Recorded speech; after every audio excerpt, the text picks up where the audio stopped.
Back for my people. Got a report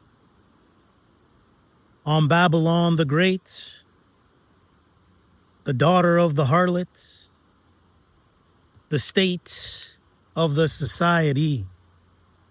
The society is a secret society. Had to connect with Mother Earth to get the energy, to get the good nutrients to the body created by God out of the earth, out of the dust. Today, I got a story for you for entertainment, educational purposes only, but I'm going to talk about my real life experience with a shapeshifter reptilian. Bear with me. This is going to fall under my honeypot trap Gangstalker series. So one day, I'm writing in a cafe, minding my business, perfecting my craft, my artistry, enjoying some of the finest sweet coffee drinks at one of my favorite places. And along comes a little birdie and sticks her nose in my business, asking me what I'm doing. So I explained to her, I'm an artist, I'm writing, I like to come here and get inspired, get out of my man cave for a bit. She had this look about her. She looked very exotic. Looked like it could be a mix between so-called African American, Hispanic, Arabian, Persian, European, you name it. She was all of those in one. Fine little birdie. So we chatted and we talked. So I decided to give her my card. And she said something to me I'll never forget. She said, "Are you solo dolo?" It's almost like she knew what to say. She knew the way to my heart. And I thought, yeah. So time goes by. Maybe a few weeks. She decides to add me on social media. So I play it cool and I don't accept the ad right away. I wait for a little bit, a couple days. And I went looking at the pictures and I thought, something very extraterrestrial about this girl. And I wanna figure it out. I'm curious now. So we started chatting on the messenger. And I noticed when I was chatting her on the messenger, she was stealing my energy through the monitor. But I kept talking anyways, because I was determined to find out what it was about this girl. So we talked for a while, maybe a couple months. And I thought, this is weird. Shouldn't we talk on the phone by now? So she said she'll give me her number. So she did. So we started talking on the phone. Now, this wasn't your normal, average phone conversations. We were going deep. She was showing me that she was multidimensional, multifaceted, highly intellectual. And I thought, wow, this girl is something special. We would talk on the phone. For a couple months, we talked until 6 till 9 in the morning, throughout the night, 8 or 9 hours. That went on for another maybe 2 months, and I thought, this is weird. Why do we not meet in person? So yeah, okay, you can come by my work and visit me. I said, okay. So I showed up at her work one day, and she comes from behind the counter and comes up to me kind of timid and shy. She kind of walks up And she gives me a hug, and I give her a hug. And as she turns back, I'm looking at her, and I'm watching her cheekbones disfigure, and her lips quiver, and she goes ghost pale. And I think, what the hell? I said, I knew there was something about this girl. I knew something was up with her. She was all apologetic of it. I said, don't worry about it. It's okay. I'm going to go wait at the cafe right by your work. You're off in like an hour, hour and a half. I'm going to wait for you there, and we're going to talk after. So we linked up.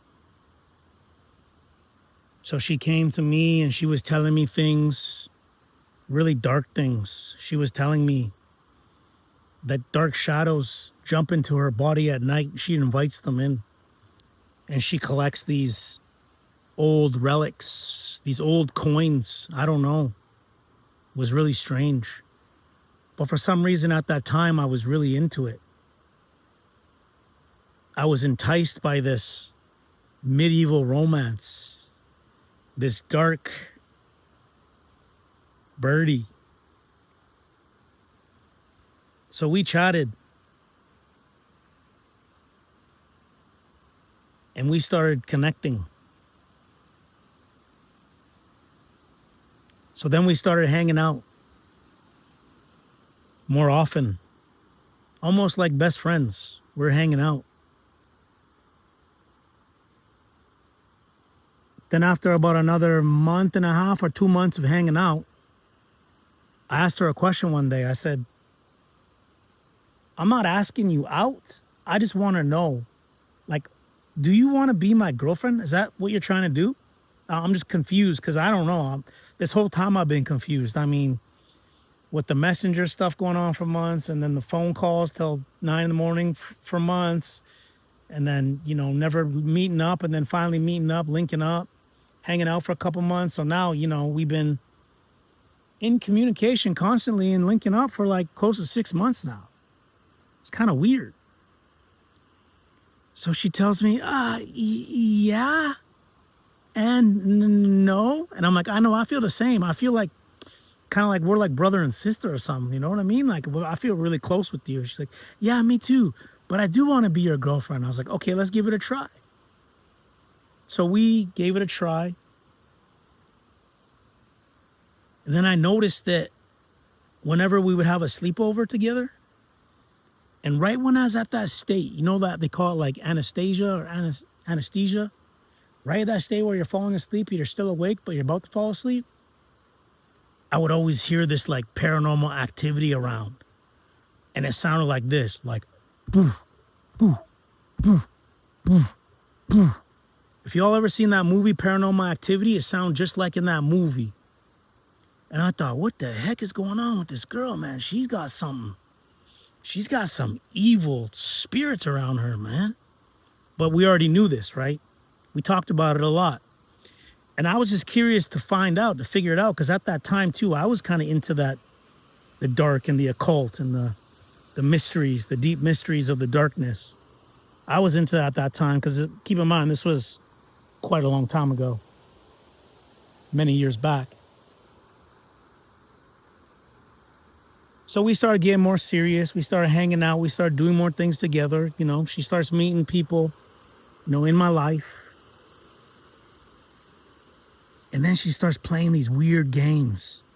These weird, like, mind control, manipulative games.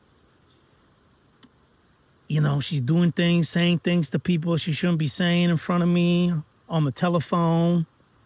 Just doing all sorts of weird stuff. And I ain't gonna lie, I was getting mad.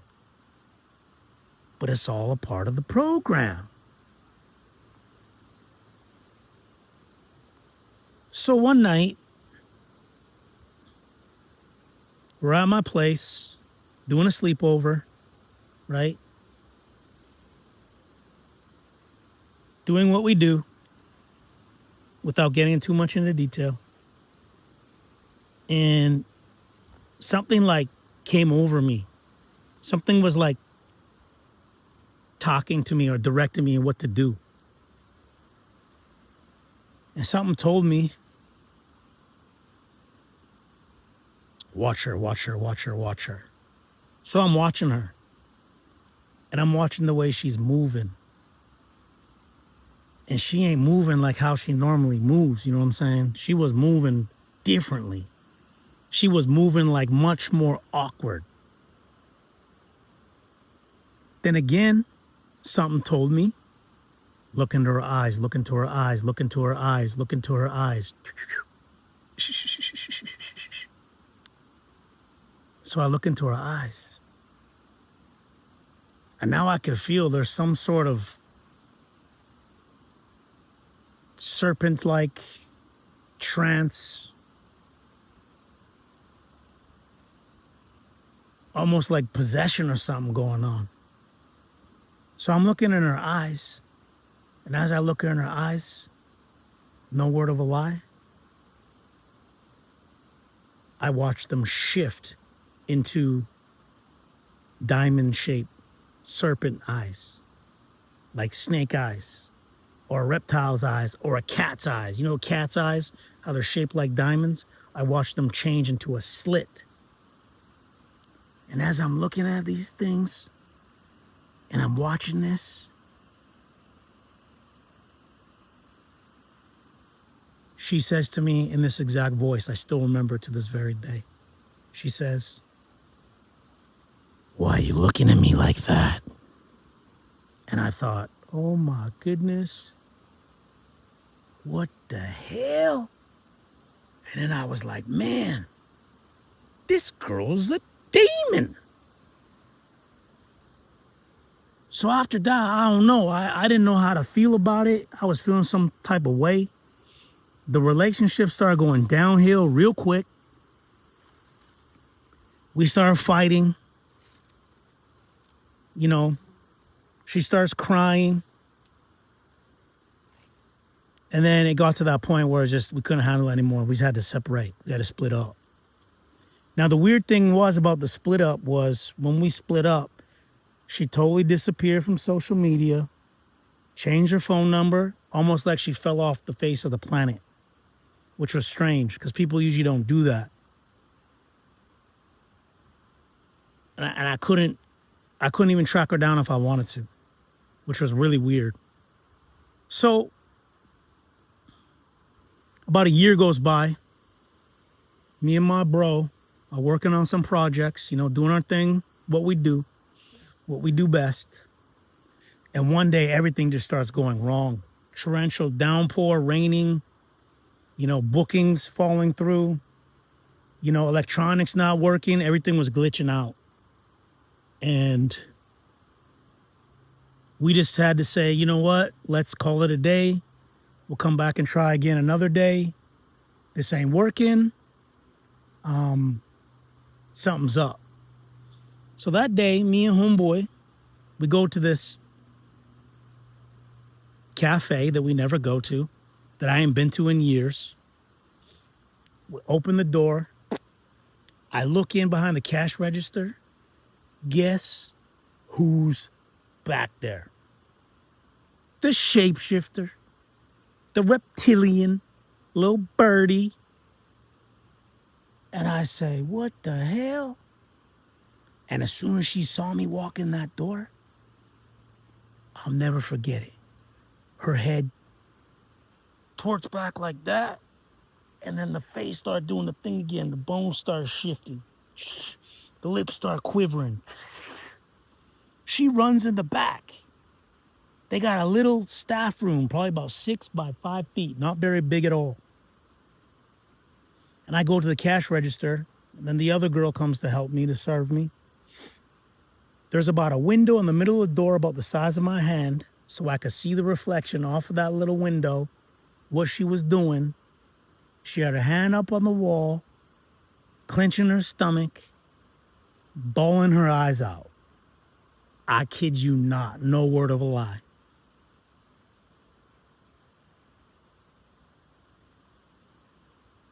These reptilian shapeshifters are real. They're really out here.